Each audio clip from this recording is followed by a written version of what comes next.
আল্লাহ তাআলা হযরত আদম আলাইহিস সালাম থেকে শুরু করে হযরত ঈসা আলাইহিস সালাম পর্যন্ত অসংখ্য অগণিত রসুল এবং নবী এবং রসুল প্রেরণ করেছিলেন শুধুমাত্র মানব জাতির হেদায়েতের জন্য, মানব জাতিকে সঠিক পথ প্রদর্শন করার জন্য।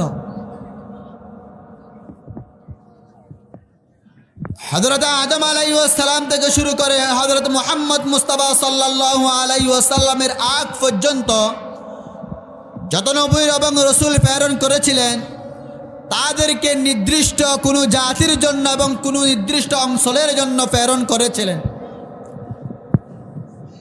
আল্লাহ তাআলা আমাদের প্রিয় নবী, আমাদের শ্রেষ্ঠ নবী হযরত মুহাম্মদুর রাসূলুল্লাহ সাল্লাল্লাহু আলাইহি ওয়াসাল্লামকে কোনো নির্দিষ্ট জাতির জন্য প্রেরণ করেন নাই, কোনো নির্দিষ্ট অঞ্চলের জন্য প্রেরণ করেন নাই। আমাদের প্রিয় নবী হযরত মুহাম্মদ মুস্তাফা সাল্লাল্লাহু আলাইহি ওয়াসাল্লামকে সমগ্র বিশ্ববাসীর জন্য প্রেরণ করেছিলেন। আল্লাহ তাআলা বলেন, ওয়া মা আরসালনাকা ইল্লা রাহমাতাল লিল আলামিন। আমি আমার প্রিয় হাবিব হযরত মুহাম্মদ মুস্তাফা সাল্লাল্লাহু আলাইহি ওয়াসাল্লামকে বিশ্ববাসীর জন্য রহমত স্বরূপ প্রেরণ করেছি। নির্দিষ্ট কোনো গোষ্ঠীর জন্য প্রেরণ করি নাই, নির্দিষ্ট কোনো জাতির জন্য প্রেরণ করি নাই, সমগ্র বিশ্ববাসীর জন্য আমি মুহাম্মদুর রাসূলুল্লাহ সাল্লাল্লাহু আলাইহি ওয়াসাল্লামকে প্রেরণ করেছি। হযরত মুহাম্মদুর রাসূলুল্লাহ সাল্লাল্লাহু আলাইহি ওয়াসাল্লামকে কোন সময় আবির্ভাব ঘটিয়েছেন, কোন সময় প্রেরণ করেছেন? যেই সময়ের মধ্যে মানুষ গুমরাহের মধ্যে নিমজ্জিত হয়ে গিয়েছিল, যেই সময়ের মধ্যে, যেই যুগের মধ্যে মানুষ বর্বরতার মধ্যে ডুবে গিয়েছিল, যেই যুগের মধ্যে মানুষ খুন খারাপি জেনা ব্যভিচারের মধ্যে লিপ্ত হয়ে গিয়েছিল, ওই যুগের মধ্যে আল্লাহ তাআলা আমাদের প্রিয় নবী হযরত মুহাম্মদুর রাসূলুল্লাহ সাল্লাল্লাহু আলাইহি ওয়াসাল্লামকে দুনিয়ার জমিনের মধ্যে প্রেরণ করেছিলেন। যেই যুগের মধ্যে আল্লাহ তাআলা আমাদের প্রিয় নবী হযরত মুহাম্মদুর রাসূলুল্লাহকে প্রেরণ করেছিলেন, ওই যুগকে বলা হয় আইয়ামে জাহিলিয়াতের যুগ, অর্থাৎ অজ্ঞতার যুগ। এবার আসুন, ওই যুগকে, ওই জমানাকে জাহিলিয়াতের যুগ এবং অজ্ঞতার যুগ কেন বলা হয়? ওই যুগের মানুষ ওই সমস্ত জিনিসের মধ্যে লিপ্ত ছিল। তাদের প্রতিদিনের কাজ ছিল তারা দাঙ্গামা, হাঙ্গামা এবং ঝগড়া ফসাদের মধ্যে তারা লিপ্তই থাকত। তারা এমন হয়ে গিয়েছিল, তারা তাদের মধ্যে যখন কোনো কন্যা সন্তান জন্ম লাভ করত, ওই কন্যা সন্তানকে তারা জীবিত জ্যান্ত মাটির মধ্যে পুঁতে ফেলত। তাদের যখন কন্যা সন্তান যখন জন্ম হতো, তারা মনে করত, লজ্জাবোধ করত, ওই লজ্জাবোধের কারণে সমাজে মুখ দেখাইতে পারবে না, ওই কথা ভেবে জ্যান্ত কন্যা সন্তানকে তারা মাটির মধ্যে পুঁতে ফেলত। এরকম একটা বর্বরতা যেই যুগ, ওই যুগকে বলা হয় আইয়ামে জাহিলিয়াতের যুগ, অর্থাৎ অজ্ঞতার যুগ।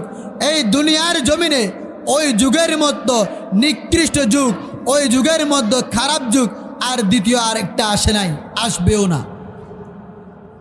এবার আসুন, ওই যুগের মধ্যে কেন আল্লাহ তাআলা শ্রেষ্ঠ নবী এবং শেষ নবী প্রিয় নবী হযরত মুহাম্মদ মুস্তাফা সাল্লাল্লাহু আলাইহি ওয়াসাল্লামকে প্রেরণ করেছিলেন?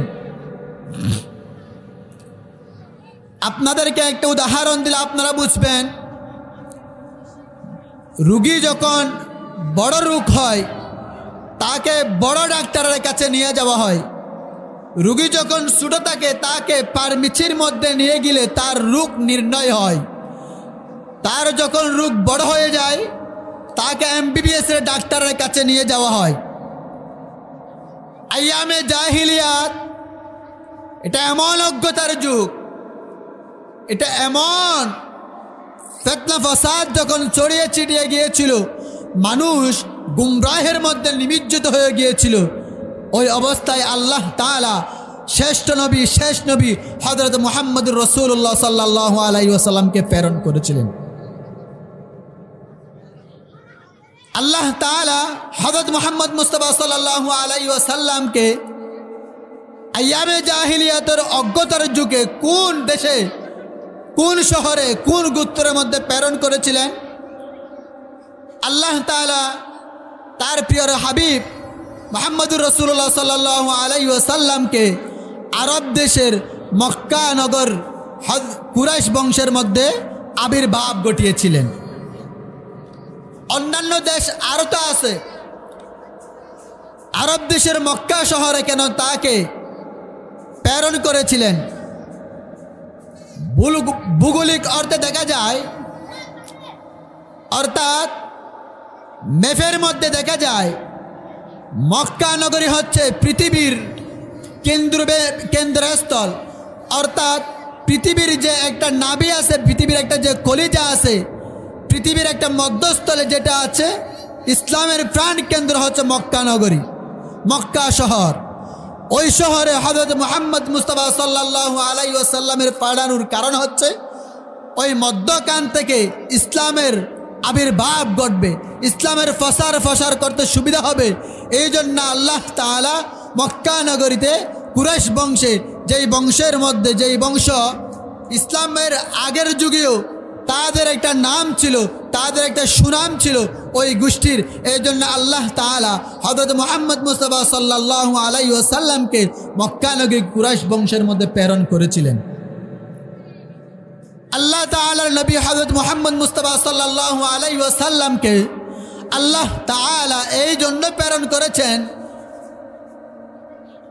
যে মানুষ যখন অন্ধকার নিমজ্জিত হয়ে গিয়েছিল, ওই মানুষগুলাকে আল্লাহ তাআলা সঠিক পথ দেখানোর জন্য, সঠিক পথ অর্থাৎ জান্নাতের পথ, যেই পথ এবং যেই মতের জন্য আল্লাহ তাআলা মানুষকে দুনিয়ার জমিনে প্রেরণ করেছিলেন, ওই পথ দেখানোর জন্য আল্লাহ তাআলা হযরত মুহাম্মদ মুস্তাফা সাল্লাল্লাহু আলাইহি ওয়াসাল্লামকে প্রেরণ করেছিলেন।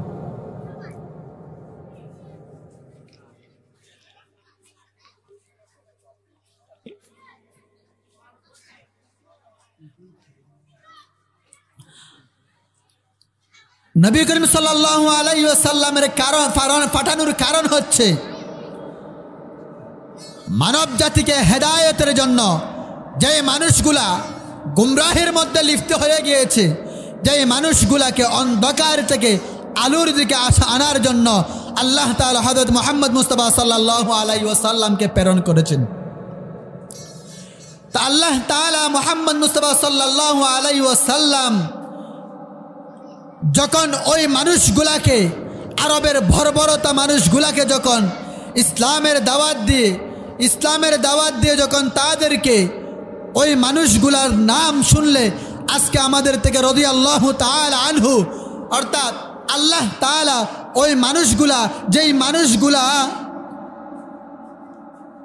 বর্বরতার যুগে তারা এমন খুন খারাপি করত, ওই মানুষগুলাকে যখন মুহাম্মদ মুস্তাফা সাল্লাল্লাহু আলাইহি ওয়াসাল্লাম দাওয়াত দিয়ে ইসলামের ছায়াতলে নিয়ে আসছেন, ওই মানুষগুলাকে এখন বলা হয় খয়রুল কুরুনি করনি, অর্থাৎ ওই মানুষগুলো হচ্ছে শ্রেষ্ঠ জাতি। কোন মানুষ? যেই মানুষগুলা সব সময় অন্ধকারে নিমজ্জিত ছিল, ওই মানুষগুলা, যেই মানুষগুলা সব সময় খুন খারাপের মধ্যে লিপ্ত ছিল, ওই মানুষগুলাকে যখন ইসলামের দাওয়াত দিয়েছে, ইসলামের দাওয়াত কবুল করে ওই মানুষগুলা সোনার মানুষ পরিণত হয়ে গেছে। তাদেরকে বলা হয় সাহাবায়ে কেরাম। ওই সাহাবায়ে কেরামরা আল্লাহর নবী হযরত মুহাম্মদ মুস্তাফা সাল্লাল্লাহু আলাইহি ওয়াসাল্লামের দাওয়াত কিভাবে গ্রহণ করেছিল? যেই মানুষগুলাকে দাওয়াত দিতে গিয়ে নবী করিম সাল্লাল্লাহু আলাইহি ওয়াসাল্লাম থেকে অনেক কষ্ট সহ্য করতে হয়েছিল, ওই মানুষগুলাকে যখন হযরত মুহাম্মদ মুস্তাফা সাল্লাল্লাহু আলাইহি ওয়াসাল্লাম সর্বপ্রথম ওহী প্রাপ্ত হওয়ার পরে আল্লাহ তাআলার পক্ষ থেকে যখন আল্লাহর নবীর কাছে ওহী আসলো, ওয়ানজির আশীরাতাকাল আকরাবিন, হে নবী আপনি আপনার পরিবার পরিজনদেরকে আপনি ইসলামের দাওয়াত দিন।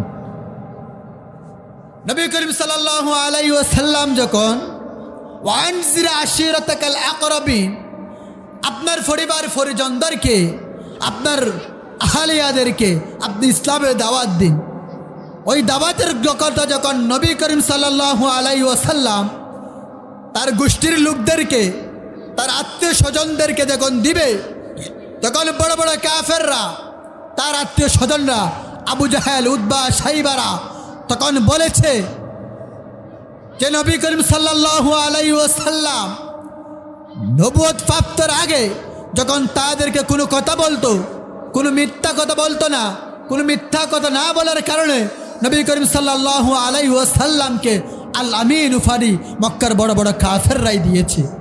যখন ওহী প্রাপ্ত হওয়ার পরে নবী করিম সাল্লাল্লাহু আলাইহি ওয়াসাল্লাম যখন তাদেরকে বলতে, বাইস্তু মুআল্লিমা, আমাকে আপনাদের শিক্ষক হিসাবে প্রেরণ করেছে, আপনারা বলুন মান ক্বালা লা ইলাহা ইল্লাল্লাহ দাখালাল জান্নাহ,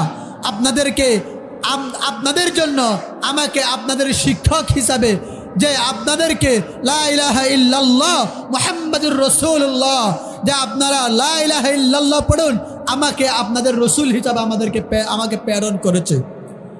ওই কথা যখন মক্কার কাফেরদের সাথে সামনে যখন গিয়ে বলবে তার গোষ্ঠীর লোকদেরকে, তারা তো আর এই কথাটা শোনার জন্য বরদাস্ত করে নাই। তারা আরও এই কথাটা শুনে তারা আর বরদাস্ত করতে পারে নাই। হযরত মুহাম্মদুর রাসূলুল্লাহ সাল্লাল্লাহু আলাইহি ওয়াসাল্লাম যখন ওয়ানজির আশিরাতাকাল আকরাবিন এই কথা শুনে মক্কা হযরত মুহাম্মদুর রাসূলুল্লাহ সাল্লাল্লাহু আলাইহি ওয়াসাল্লাম সাফা মারওয়া, সাফা পাহাড়ের পর্বতে উঠে তিনি ওইখানে উঠে ঘোষণা দেন, ও আমার গোষ্ঠীর লোকেরা রে, আপনাদের জন্য আমাকে রসুল হিসাবে প্রেরণ করেছে, আমাকে আপনাদের বার্তা বাহক হিসাবে প্রেরণ করেছে। ও আমার গোষ্ঠীর লোকেরা রে, আমি যদি আপনাদেরকে বলি আমি পাহাড়ের চূড়ার মধ্যে আসি, পাহাড়ের ওই প্রান্তে সৈন্যদল আপনাদেরকে আক্রমণ করার জন্য, পাহাড়ের ওই প্রান্তে সৈন্যদল অস্ত্র শস্ত্র নিয়ে আপনাদেরকে আক্রমণ করার জন্য তারা উট পেটিয়েছে আসে, আমি যদি আপনাদেরকে ওই কথাটা বলি আপনারা কি বিশ্বাস করবেন নাকি? তখন তার গোষ্ঠীর লোকেরা বলে, ও মুহাম্মদ, তুমি তো কোনোদিন পর্যন্ত আমাদেরকে মিথ্যা কথা বলো নাই, যে আমরা কিভাবে আমরা বিশ্বাস না করতে না পারি। তুমি তো 40 বছর পর্যন্ত আমাদেরকে একটা মিথ্যা কথা বলো নাই। আল আমিন উপাধি আমরা দিয়েছি তোমাকে, যে তুমি যদি বলো পাহাড়ের ওই প্রান্তে সৈন্যদল লুকায়িত আছে, আমরা বিশ্বাস করি। তখন নবী করিম সাল্লাল্লাহু আলাইহি ওয়াসাল্লাম বলেন, ওগো আমার গোষ্ঠীর লোকেরা রে, আমি তোমাদেরকে যে ঘোষণা দিব যে আমাকে আল্লাহ তাআলা আপনাদের রসুল হিসাবে, আপনাদের বার্তাবাহক হিসাবে এক আল্লাহর দাওয়াত দিয়ে এক আল্লাহ মান তোমরা পড়ো, মান ক্বালা লা ইলাহা ইল্লাল্লাহ মুখলিসান দাখালাল জান্নাহ, তোমরা যদি একটা বার যদি লা ইলাহা ইল্লাল্লাহ পড়ো তাহলে আল্লাহ তাআলা তোমাদেরকে জান্নাতে প্রবেশ করাবে। সুবহানাল্লাহ। হযরত মুহাম্মদ মুস্তাফা সাল্লাল্লাহু আলাইহি ওয়াসাল্লাম এই কথা বলার সাথে সাথে মক্কার বড় কাফের আবু লাহাব বলা উঠল, তাব্বাল্লাকা লিহাদা জামাতানা, ওগো মুহাম্মদ তুমি কি পাগল হয়ে গেছো নাকি? তুমি আমাদেরকে এখানে এই জন্য একত্রিত করছো, আমরা তো তোমাদের এই কথা শোনার জন্য আমরা এখানে একত্রিত হই নাই। তুমি আমাদেরকে 40টা বছর পর্যন্ত একটা মিথ্যা কথা বলো নাই, আজকে তুমি আবার কোন গত্যবাদে কোন আল্লাহর দাওয়াত দাও? আমাদের 3টা 60 খুদা আছে, আমাদের লাট মানাত উজ্জা এরকম বড় বড় মূর্তি, 313টা বড় বড় কাফের আছে।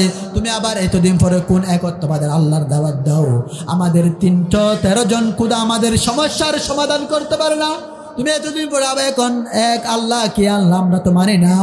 হযরত মুহাম্মদ মুস্তাফা সাল্লাল্লাহু আলাইহি ওয়াসাল্লামকে হযরত মক্কার বড় কাফের আবু লাহাব বলে, মুহাম্মদ তুমি ধ্বংস হয়ে যাও, তুমি ধ্বংস হয়ে যাও।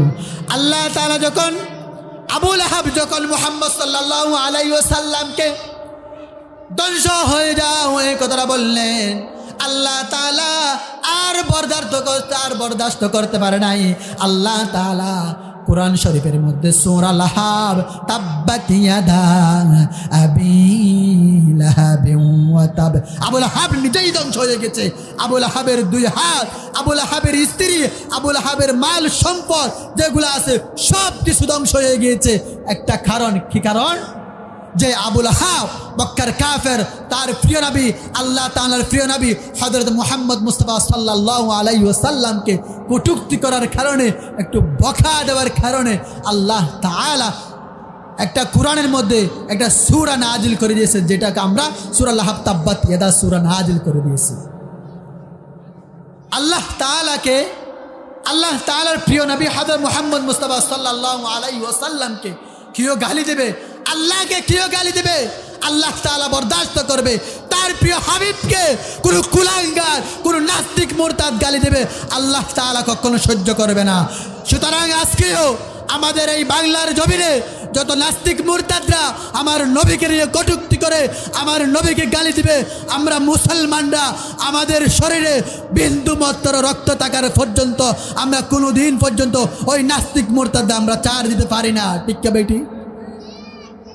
সুতরাং আজকে আমাদের নবীকে নিয়ে ইস্কনের বাচ্চারা, আমাদের নবীকে নিয়ে ইহুদির বাচ্চারা আমাদের নবীকে নিয়ে কোনো কটূক্তি করে, এই জন্য ও মুসলমানরা আমাদেরকে সজাগ থাকতে হবে, আমাদেরকে জাগ্রত হতে হবে। আমরা মুসলমানরা আজকে এক নাই, এই জন্য আমাদের প্রিয় নবী, আমাদের সরকারে দু আলম, আমাদের ফারানের চেয়ে দাবি, আমাদের মালের চেয়ে যিনি আমাদের অন্তরে আমাদের সব কিছুর মালিক, আমাদের সব কিছুর যে যিনি জামি, আমাদের ওই মুহাম্মদ সাল্লাল্লাহু আলাইহি ওয়াসাল্লামকে গালি দিবে, আমরা কি বরদাস্ত করতে পারি? না, আমরা কখনো বরদাস্ত করতে পারি না। হযরত মুহাম্মদ মুস্তাফা সাল্লাল্লাহু আলাইহি ওয়াসাল্লামের ভালোবাসা আমাদের অন্তরে নাই। সাহাবায়ে কেরামদের থেকে প্রতি হযরত মুহাম্মদ মুস্তাফা সাল্লাল্লাহু আলাইহি ওয়াসাল্লামের সাহাবায়ে কেরামদের কত পরিমাণ ভালোবাসা ছিল। তাদের জান যাবে তারা কোনো পরোয়া করে না, তাদের মাল যাবে, তাদের স্ত্রীকে বিধবা বানাবে, তাদের মাতা পিতাকে সন্তান হারা করবে, তারপরেও তারা ঈমান দিতে রাজি নয়। তারা এমনভাবে হযরত মুহাম্মদ মুস্তাফা সাল্লাল্লাহু আলাইহি ওয়াসাল্লামের অনুকরণ করেছে, তাদের সব কিছু ছাড়তে রাজি, তারপরে তারা ঈমান ছাড়তে রাজি নয়। হযরত মুহাম্মদ মুস্তাফা সাল্লাল্লাহু আলাইহি ওয়াসাল্লামের ভালোবাসা তাদের অন্তর থেকে ছাড়তে রাজি নয়। যেই মানুষগুলা অন্ধকারে নিমজ্জিত ছিল, যেই মানুষগুলাকে দাওয়াত দিতে গিয়ে হযরত মুহাম্মদ মুস্তাফা সাল্লাল্লাহু আলাইহি ওয়াসাল্লামের দন্দান মুবারক শহীদ হয়েছে, যেই মানুষগুলাকে দাওয়াত দিতে গিয়ে হযরত মুহাম্মদ মুস্তাফা সাল্লাল্লাহু আলাইহি ওয়াসাল্লামের রক্তাক্ত হয়েছিল, ওই মানুষগুলা যখন ইসলামের যখন দাওয়াত পেয়েছে, ওই মানুষগুলাকে আজকে নাম বলতে আমাদেরকে রাদিয়াল্লাহু তাআলা আনহু বলতে হয়। আপনাদেরকে ছোট্ট একটা ঘটনা শোনাই, হযরত বেলালের হাবশী রাদিয়াল্লাহু তাআলা আনহু ঘটনা।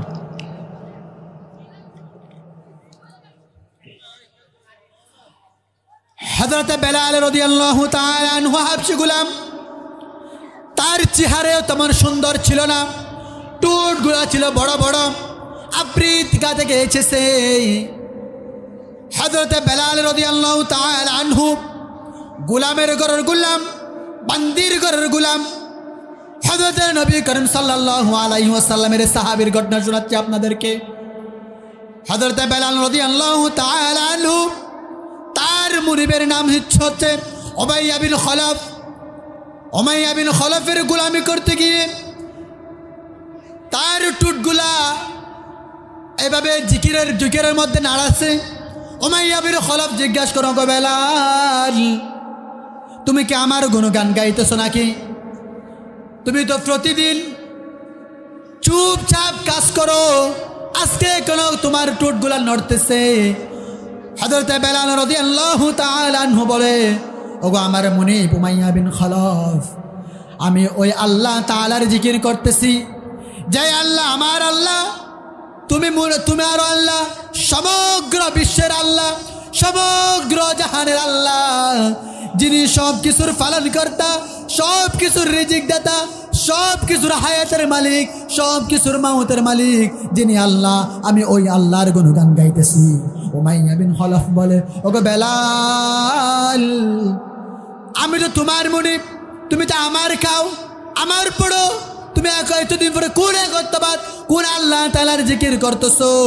এই কথাটা বলার সাথে সাথে হযরতে বেলাল রাদিয়াল্লাহু তাআলা আনহুর জবান থেকে কালিমার জারি আরো বেশি বেশি বলতেছেন, আরো বড় বড় করে বলতেছে, লা ইলাহা ইল্লাল্লাহ, লা ইলাহা ইল্লাল্লাহ। হযরতে বেলাল রাদিয়াল্লাহু তাআলা আনহু এতদিন পর্যন্ত সুফে সুফে বলতেছে, যখন উমাইয়া বিন খলফ বলার পরে পরে হযরত বেলাল রাদিয়াল্লাহু তাআলা আনহু ইমানের বলে বলিয়ান হয়ে, ইমানের তাজে তাজিয়ান হয়ে আরো বড় বড় করে বলতেছে, আল্লাহ তাআলার জিকির করতেছে। আল্লাহ তাআলার জিকির যখন হযরত বেলাল রাদিয়াল্লাহু তাআলা আনহু আরো বড় বড় করে করতেছে, উমাইয়া বিন খলফ তার মুনিব সহ্য করতে পারে নাই।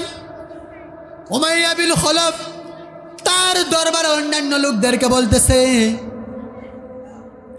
তোমরা এই বেলালকে রশি দিয়ে বেঁধে তাকে মরুময় ময়দানে, দুদু ময়দান, উত্তপ্ত বালি, যে বালির মধ্যে আমরা তো দেখি চরের মধ্যে বালিগুলা কি গরম হয়, যখন গরমের মৌসুম হয় কালের ফার দিয়ে যখন বালির মধ্যে ফা রাখি কত গরম হয়।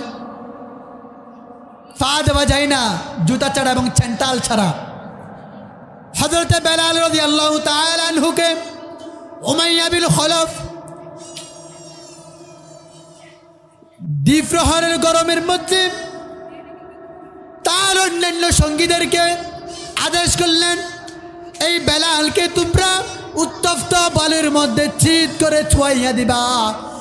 চিৎ করে ছুঁয়াইয়া দিয়ে তার বুকের মধ্যে ভারী একটা পাথর দিবে, যাতে সে নড়াচড়া করতে পারে না। হযরতে বেলাল রাদিয়াল্লাহু তাআলা আনহুকে ইসলাম ধর্ম গ্রহণ করার কারণে হযরত মুহাম্মদুর রাসূলুল্লাহ সাল্লাল্লাহু আলাইহি ওয়াসাল্লামের অনুকরণ করার কারণে উমাইয়া বিন খলফ তাকে মারতে মারতে আধা জীবিত, অর্ধেক জীবিত, অর্ধেক মৃত্যু এরকম করে ফেলছে। হযরতে বেলাল রাদিয়াল্লাহু তাআলা আনহুকে বলতেছে, উমাইয়া বিন খলফ তুমি আল্লাহ তাআলার জিকির ছেড়ে দাও, তোমাকে তো আমি ফালি, তোমাকে তো আমি খাওয়াই, আমার নাম জপো। হযরতে বেলাল রাদিয়াল্লাহু তাআলা আনহু তার জান যাবে, তার সব কিছু যাবে। তখন হযরতে বেলাল রাদিয়াল্লাহু তাআলা আনহু মায়ের খেয়ে তখন বলতেছে, আহাদ আহাদ আহাদ, আল্লাহ আল্লাহ, আল্লাহর জিকির তার জবান থেকে ছাড়তে রাজি নয়, মায়ের খাইতে রাজি, জান যাবে, সমস্ত কিছু ছাড়তে রাজি। তারপরে যে ঈমান গ্রহণ করেছে, যে মুহাম্মদুর রাসূলুল্লাহ সাল্লাল্লাহু আলাইহি ওয়াসাল্লামের অনুসরণ তার অন্তরে একবার ঢুকে গেছে, সে আর ছাড়তে রাজি না। হযরত বেলাল রাদিয়াল্লাহু তাআলা আনহু এত কষ্ট সহ্য করার পরেও তখনও বলতেছে, আল্লাহ এক, আহাদ, আল্লাহ ছাড়া কোনো গায়রুল্লাহ নাই, আল্লাহ ছাড়া কোনো ইলাহ নাই, আল্লাহ ছাড়া কোনো মাবুদ নেই।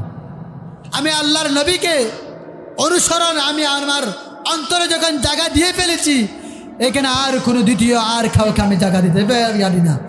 হযরত বেলাল রাদিয়াল্লাহু তাআলা আনহুর কষ্ট সহ্য করতে না পেরে ইসলামের প্রথম খলিফা হযরত আবু বকর রাদিয়াল্লাহু তাআলা আনহু তাকে আজাদ করে দিয়েছে। হযরতে মুহাম্মদুর রাসূলুল্লাহ সাল্লাল্লাহু আলাইহি ওয়াসাল্লাম বলে, আমার বেলাল আল্লাহ তাআলার কাছে এত দামি হয়ে গিয়েছে, এত সম্মানওয়ালা হয়ে গিয়েছে, তা তিনি যখন আজান দিবে না তখন সুবহ সাদিক হবে না, ফজর হবে না, যতক্ষণ পর্যন্ত আমার বেলাল, ইসলামের প্রথম মুয়াজ্জিন বেলাল আজান দিবে না ততক্ষণ পর্যন্ত সুবহ সাদিক হবে না। এই জন্য আল্লাহ তাআলা আমাদেরকেও হযরত বেলাল রাদিয়াল্লাহু তাআলা আনহুর মতো, সাহাবায়ে কেরামদের মতো হযরত মুহাম্মদুর রাসূলুল্লাহ সাল্লাল্লাহু আলাইহি ওয়াসাল্লামের অনুকরণ করার তৌফিক দান করুক। ওয়া মা তাওফীকি ইল্লা বিল্লাহ। আসসালামু আলাইকুম ওয়া রাহমাতুল্লাহি ওয়া বারাকাতুহু।